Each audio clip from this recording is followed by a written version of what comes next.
L'heure de notre débat, ça y est, avec, donc je le disais, Véronique Jacquier, bonjour. Bonjour Isabelle. Journaliste à Sud Radio, maître Philippe-Henri Honegger, bonjour. Bonjour.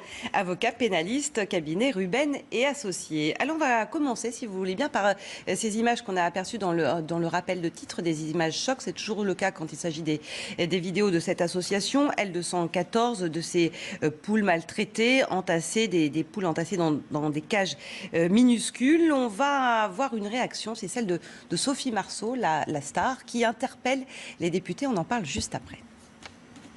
Cet élevage se trouve dans les Côtes-d'Armor, en Bretagne. Plus de 180 000 poules y sont entassées dans des cages qui s'alignent à perte de vue sur plusieurs étages. Ces oiseaux n'auront jamais connu le ciel, le soleil, ni même l'herbe. Seulement le contact dur et inconfortable du sol grillagé de leur cage. Individuellement, collectivement, nous devons agir car nous ne pouvons plus tolérer d'être complices de la maltraitance des animaux, contraire à nos valeurs, à notre éthique et au respect du vivant. Et nous en serons tous bénéficiaires. Nous comptons sur vous. Demain, à l'Assemblée nationale, examen de ce projet de loi alimentation et agriculture. Véronique Jacquier, les stars montent au créneau, les députés sont interpellés. Est-ce que c'est en train d'évoluer ? Alors, ils essaient de faire évoluer les choses, mais c'est compliqué, puisque finalement, dans cette loi agriculture et alimentation, le coup de grâce, c'est que ce que les stars réclament, c'est la vidéosurveillance dans les abattoirs pour qu'on ne voit plus ce type d'image, hein, que ce soit pour les poules, mais que ce soit pour les cochons ou pour les vaches, c'est ce que dénonce Brigitte Bardot. Et ce projet, cette demande de vidéosurveillance dans les abattoirs, qui était notamment portée par le député Olivier Falorni, a été tout simplement rejeté, alors que c'était quand même l'une des mesures phares pour lutter contre la maltraitance animale. Donc on ne comprend pas très bien d'ailleurs pourquoi ça n'a pas été adopté. Sans doute que les lobbies agricoles sont montés au créneau pour dire surtout pas ça, puisque la FNSEA réagit cet après-midi et dit les stars montent au créneau quand il y a un calendrier politique, c'est-à-dire demain le projet de loi qui va être défendu, qui va être examiné à l'Assemblée.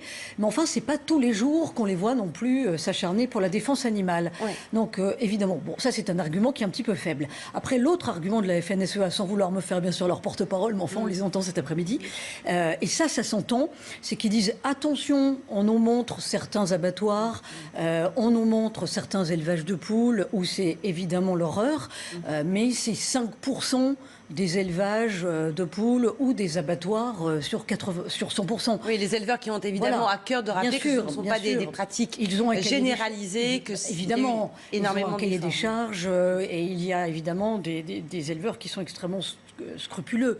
Donc, est-ce qu'on peut faire le procès de toute une filière agricole, de toute une filière de l'élevage pour de telles images? Moi, je suis partagée. Cela dit, j'aurais voulu évidemment qu'il y ait la vidéosurveillance dans les abattoirs. Alors, maître Philippe-Henri Honegger, d'un point de vue peut-être juridique, est-ce qu'il y a une explication qui justifie qu'il n'y ait pas la présence de ces vidéosurveillances qui avaient été réclamées par le rapport Falorni? Déjà, ce qu'il faut dire, et c'est quelque chose de très important, c'est que ces images qui choquent, ça fonctionne, puisque la loi qui va être adoptée, elle inscrit quand même l'extension du délit de maltraitance animale dans le cadre des abattoirs et des transports d'animaux. Donc ça veut dire qu'il y a une évolution. Il y a une évolution et qui est très importante. L'article L214, celui qui est à l'origine du nom de cette association, c'est un article du Code rural qui prévoit que les animaux doivent être considérés comme des êtres sensibles et qu'ils doivent être traités dans des conditions qui sont adéquates à leurs conditions animales. Néanmoins, il n'y avait pas de sanction pénale dans l'irrespect de cette qualité d'être sensible. Ça existe pour les animaux domestiques ou les animaux sauvages qui ont été apprivoisés, avec une sanction pénale qui était prévue par la loi. Si c'était des maltraitances animales, c'était une infraction de contravention de 4e classe. Il y a des cas récurrents qu'on voit d'ailleurs sur les réseaux sociaux de chiens maltraités. Qui sont un peu différents dans ces cas-là. C'est pas de la maltraitance animale, c'est carrément de la cruauté envers les animaux qui peut être punie jusqu'à 2 ans d'emprisonnement. La maltraitance, c'est le niveau, j'allais dire, en dessous, et c'était jusqu'à maintenant une contravention de 4e classe, c'est-à-dire une amende de 135 €. La maltraitance, ça concerne plus tout ce qui est de type élevage et ça n'a... Non, justement, la maltraitance jusqu'à maintenant, c'était pour des animaux domestiques domestiques ou des animaux sauvages apprivoisés, mais qu'on traitait mal. Traiter mal, ça veut dire donc, on ne nourrit pas, on le coince dans une pièce, mais il n'y a pas une volonté de lui faire du mal. Ça, c'était une contravention. La cruauté, c'est-à-dire véritablement des sévices qui sont soit physiques, soit sexuels, qui sont appliqués aux animaux et qui sont punis de 2 ans d'emprisonnement. Là, la grande différence, c'est qu'on dit la maltraitance, c'est plus seulement pour les animaux domestiques. Si vous traitez mal les animaux d'élevage, les poules, les vaches, les cochons, il peut y avoir une sanction pénale et on change la sanction pénale. C'est plus une contravention, ça devient une peine d'emprisonnement de 1 an et 30 000 euros. Ça veut dire que si vous êtes un éleveur et que les images qu'on a vues, vous élevez vos poules dans ces conditions-là, il y a votre responsabilité pénale qui peut être engagée, vous pouvez aller en prison, et ça, je pense que ça va donner à penser aux éleveurs qui vont changer les choses. Maintenant, la surveillance... Oui, il faut revenir à la question que se pose Véronique et que tout le monde se pose. C'est vrai que la vidéosurveillance, si on va dans ce sens-là, moi, j'ai du mal à comprendre qu'on n'applique pas la vidéosurveillance, qui est une mesure extrêmement simple, qui, d'un point de vue financier, à mon avis, n'est pas si important que ça. Est-ce qu'il n'y avait pas là aussi la volonté de préserver le travail de certains ouvriers dans ces abattoirs, dans ces élevages, qui eux-mêmes sont soumis parfois à des rythmes très difficiles, qui sont dépassés par les demandes qu'on leur impose? Est-ce qu'il n'y avait pas... S'ils le sont, tant mieux. Ils auront une vidéosurveillance pour démontrer qu'ils ont été dépassés, qu'il y avait trop de travail, que les circonstances dans lesquelles un événement a pu se dérouler n'étaient pas liées à leur fait. Mais c'est vrai qu'aujourd'hui, dans la plupart des lieux publics, c'est filmé. Dans beaucoup d'entreprises privées, c'est filmé. Vous allez dans un supermarché, c'est privé. On a du mal à comprendre pourquoi mettre une caméra dans un élevage, ça a été exclu de cette loi. Et peut-être qu'il en sera donc à nouveau question à l'occasion de l'examen de ce projet de loi. On va parler de cette semaine sociale pour le moins agitée qui s'annonce. Encore une, avec la mobilisation des fonctionnaires demain à l'appel de tous les syndicats. C'est la troisième journée de grève des fonctionnaires depuis le début du quinquennat. Est-ce que le gouvernement doit redouter cette énième semaine sociale, Véronique ? Alors, je ne pense pas, pour la simple et bonne raison qu'il faut regarder certains chiffres. Si l'on regarde la mobilisation demain des fonctionnaires, vous l'avez dit, c'est la 3e depuis le début du quinquennat, c'est beaucoup. Pourquoi ? Parce que le gouvernement est en train de dire un petit peu ce qu'il a commencé à dire aux cheminots. Il a dit aux cheminots, on n'embauche plus au statut.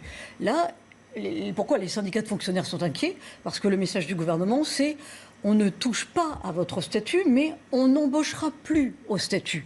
Ce qui va se passer, c'est la généralisation des contractuels. Voilà. Et on parle même de contrats de mission, ce qui pourrait convenir à certaines collectivités locales et territoriales. Pourquoi, quelque part, c'est le sens de l'histoire ? Parce que sur les fonctionnaires, il y a 5 700 000 fonctionnaires en France. Il y en a 16% qui sont déjà des contractuels. Et c'est énorme. Il y a presque 1 million de fonctionnaires qui sont déjà au statut de contractuel. Et quand on dit statut de contractuel, c'est statut de la fonction publique. C'est pas forcément du gagnant-gagnant pour eux. Il vaudrait mieux qu'avec ce que prépare le gouvernement, enfin en tout cas c'est ce qui serait dans les tuyaux, ils soient sous le statut du privé. Ils gagneraient mieux. Alors la contrepartie, c'est qu'on leur demanderait plus de mobilité. Hein, par exemple, vous travaillez à Pau, on peut vous dire vous allez travailler au fin fond de l'Aveyron. Pas tout à fait sûr qu'ils l'entendent forcément de cette oreille ou qu'ils y soient prêts. Ah non, ils ne sont pas prêts du tout, oui. Et ils ne l'entendent pas comme ça. Mais oui. Quand vous avez déjà des contractuels qui sont dans la fonction publique, sous le statut de la fonction publique, ils sont 1 million à être mangés à cette sauce-là. Il faut peut-être aussi se mettre à la place de ces gens-là et se dire oui, il faut faire quelque chose, puisque le sens de l'histoire, c'est que tous ceux qui vont rentrer dans la fonction publique n'auront de toute façon pas les mêmes avantages que ceux qui sont là à vie. Après, il faut se souvenir du statut même, du statut de la fonction publique. C'était qu'à l'origine, c'était pour préserver les fonctionnaires quand il y avait un changement politique. Bon, et ça veut dire que les gens qui ne pouvaient pas être licenciés, on les placardisait. Et on en connaît tous des gens qui sont placardisés dans la fonction publique. Donc, est-ce qu'il ne faut pas revoir tout ça ? Est-ce qu'il ne faut pas tout remettre sur la table ? Est-ce qu'il ne faut pas dire, bah, vous êtes mieux avec des missions des contrats de mission sous statut privé, plutôt que d'être placardisé pendant 20 ans dans certaines collectivités locales ou territoriales. Alors je pense que c'est un combat d'arrière-garde pour les syndicats de fonctionnaires. Après, pour les syndicats de cheminots, cette semaine, il y a quand même un rendez-vous crucial, c'est mercredi. Résultat sur la consultation en interne, ils ont voulu faire comme Air France, hein, finalement. Sauf que c'était l'inverse. Là, c'est les syndicats qui ont lancé le référendum, voilà. Et non pas la direction. Et bon, on va voir ce qu'il en est, mais enfin, là encore, hier dans le JDD, 62% des Français soutenaient le gouvernement pour qu'il aille jusqu'au bout sur la réforme de la SNCF. Donc on a quand même l'impression que cette semaine sociale, on voit sur les bandeaux, semaine sociale agitée.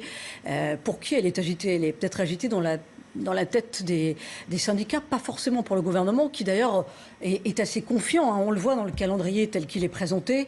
Vendredi, Édouard Philippe reçoit les syndicats de cheminots. Au moment où s'engage la discussion au Sénat, on a quand même l'impression que ça sent un petit peu Maître Philippe Henri-Honegger, vous êtes d'accord avec Véronique, ça sent le roussi, entre guillemets, pour les syndicats après une année assez rythmée? Je ne sais pas si ça sent le roussi, mais ce qui est certain, c'est que le gouvernement, il n'a pas du tout l'air inquiet de cette semaine sociale. Ils n'ont pas particulièrement l'impression que ça va être plus agité que d'habitude. J'irais même, ils vont encore plus loin, parce qu'il y a des nouvelles annonces qui viennent s'égrener dans la semaine.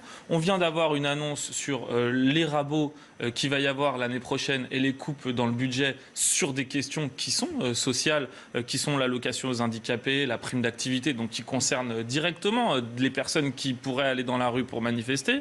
On a l'annonce de cette potentielle deuxième journée de solidarité qui viendrait se rajouter et qui serait encore un petit effort à fournir par les salariés. Donc j'ai pas le sentiment qu'ils soient particulièrement terrorisés à l'idée qu'il y a du monde dans la rue, puis surtout qu'on a l'impression qu'il y en a de moins en moins. Il suffit de regarder les chiffres, effectivement, la mobilisation. Pourquoi le gouvernement n'est pas terrorisé le 1er mai 20 000 manifestants dans les rues de Paris. C'est rien, 20 000. À l'automne, pour défendre la loi travail qui passait par ordonnance, ils étaient 30 000. Bon, ce sont les chiffres de la police, bien sûr. La CGT dit qu'ils étaient 5 fois plus nombreux. Mais enfin, c'est rien du tout. On voit bien que la contestation, elle passe plus par la lutte syndicale. Elle passe plus, d'ailleurs, par la violence via les Black Blocs, par exemple. Oui. Est-ce qu'on est en train d'assister finalement à une sorte de lente agonie des syndicats en France, tels qu'ils existaient jusqu'à présent? Je ne sais même pas si c'est une agonie, parce qu'encore une fois, dans cette loi, en particulier la loi des cheminots, il y avait des éléments qui, de toute façon, étaient indiscutables. Mais pas parce que le gouvernement ne voulait pas les discuter, mais parce que ça avait déjà été voté depuis plusieurs années à Bruxelles, et que cette loi n'est en réalité que l'application d'éléments qui auraient dû déjà être appliqués par le passé, et qui, s'ils n'étaient pas appliqués avant 2020, de toute façon, s'impliqueraient malgré le droit français. Donc, c'est au niveau de Bruxelles qu'il fallait agir dans le passé ou qu'il faudra agir dans le futur. Mais au niveau du gouvernement, c'est vrai que sur ces points-là, il n'y a pas grand-chose à faire. Et c'est pour ça que vous évoquiez le sens de l'histoire finalement tout à l'heure, Véronique. Oui, d'autant que quand vous parlez d'agonie, les syndicats là, représentent 8% des salariés. C'est rien du tout par rapport à l'Allemagne. On voit le leader de la CGT qui finalement monte dans le train de la France Insoumise samedi pour aller manifester. Enfin, il y a très très longtemps que la CGT ne s'est pas mis dans la roue d'un parti politique. Elle répugnait bien entendu à le faire. C'est dire qu'elle a un signe perdu de sa d'un aveu de puissance et de faiblesse. son leadership. Oui. Parlons maintenant de la politique de la ville avec ce triste fait divers qui s'est produit ce week-end. Un homme lynché à mort par un groupe d'adolescents. 3 personnes sont en garde à vue aujourd'hui. Ça s'est passé à Pau, dans le quartier populaire de Saragosse. C'est une illustration d'une certaine forme de violence, en tout cas d'un mal-être, notamment dans ces quartiers. Emmanuel Macron doit présenter son plan banlieue, en tout cas des mesures. Il y a urgence, certains élus ont préféré démissionner. On se souvient par exemple du maire de Saint-Denis. Est-ce que vous croyez-vous enfin à une politique pour la banlieue ? Déjà, ce qu'il faut dire, c'est que le plan banlieue le rapport sur le plan de banlieue qui a été donné par M. Borloo, il a déjà été indiqué que finalement, on n'allait pas le suivre, que ça serait un autre plan banlieue dont on ne sait pas quelle en sera la structure, mais en tous les cas qui ne sera pas sur ça. Dans le plan banlieue, puisqu'on parle de cet événement qui a eu lieu à Pau, il n'y avait strictement aucun élément qui concernait l'aspect judiciaire propre aux banlieues. On avait pas mal de choses sur le social, sur l'encadrement, sur l'accompagnement. Il y a la police de sécurité du quotidien, c'est ce que Gérard Collomb rappelle. Il y aura 10 policiers supplémentaires en septembre. Mais la police, c'est après, dire, le judiciaire, c'est le traitement des infractions, c'est comment est-ce qu'on s'en occupe. Et là, on a une affaire qui concerne des mineurs, et c'est très important, c'est qu'est-ce qu'on fait des mineurs. Il y a une loi de 1945 qui prévoit qu'il doit y avoir un encadrement particulier, un accompagnement particulier, avec un soutien psychologique, avec des éducateurs qui viennent auprès d'eux. Et c'est vrai que dans les banlieues, on sait que c'est là-bas qu'il y en a le plus besoin, et c'est dommage qu'il n'y ait pas, comme il peut y avoir des zones d'éducation prioritaires en termes d'éducation, des zones de justice prioritaires pour les mineurs, par exemple, dans ces milieux-là. Ce n'est pas le cas aujourd'hui. Je vous donne un exemple. Le tribunal de Bobigny, c'est la 2e juridiction de France après Paris. Ben, les moyens là-bas, ils sont dérisoires. Ils sont totalement dépassés. C'est incapable de gérer des gens qui en ont besoin si on ne veut pas que des choses comme ça se reproduisent. Vous êtes sceptique sur ce que va annoncer Emmanuel Macron, qui ne s'est pas tellement exprimé sur les banlieues. Très sceptique, tout simplement. En un mot. Oui, tout simplement parce qu'il dit doublement des emplois francs, plus de crèches et accessibilité d'établissements comme Sciences Po à des jeunes de banlieue. Ça se fait déjà.